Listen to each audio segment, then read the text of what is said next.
সাহারি ও ইফতারের কোনো দোয়া আছে কি? এটি কি বাংলায় পড়া যাবে? আল্লাহুম্মা লাকা সুমতু আলা রিজকিকা আফতারতু। এই দোয়ার অর্থ হলো, হে আল্লাহ, আপনার জন্য আমি সিয়াম সাধনা করেছি, রোজা রেখেছি, আর আপনার উদ্দেশ্যেই আমি ইফতার করেছি। এই যে আল্লাহুম্মা লাকা সুমতু আলা রিজকিকা আফতারতু, এটা ইফতারের একটা দোয়া।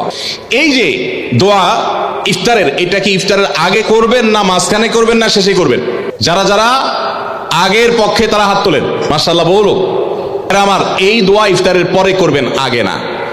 পিপাসা দূর হয়ে গেছে, শিরা উপশিরা সিক্ত হয়ে গেছে, এটা কি ইফতারের আগে হয় না পরে হয়? তাহলে আল্লাহুম্মা লাকা সুমতু আলা রিজকিকা আফতারতু, আল্লাহ তোমার জন্য রোজা রাখলাম, তোমার রিজিক দিয়ে ইফতার করলাম, এটা কি আগে না পরে? পরে। অতএব এটা ইফতারের পর। তাহলে ইফতারের শুরুতে কি পড়বেন? বিসমিল্লাহ। বিসমিল্লাহ বলে যে কোনো খাবার খান, ইফতারও খাবেন। ইফতার খেয়ে ফেলছেন, 2-4 লোকমা খেয়েছেন, একটু পানি খেজুর খেয়েছেন, তারপরে দোয়া পড়তে পারেন। আর চাইলে একদম শেষ করেও পড়তে পারেন। আর এটা নিজের ভাষায় পড়লে হয়ে যাবে, কিন্তু সুন্নাত হবে, বেশি উত্তম হবে নবীজির ভাষায় পড়তে পারলে, সরাসরি আরবি টেক্সটটা পড়তে পারলে। আল্লাহ আমাদেরকে তৌফিক দান করুন।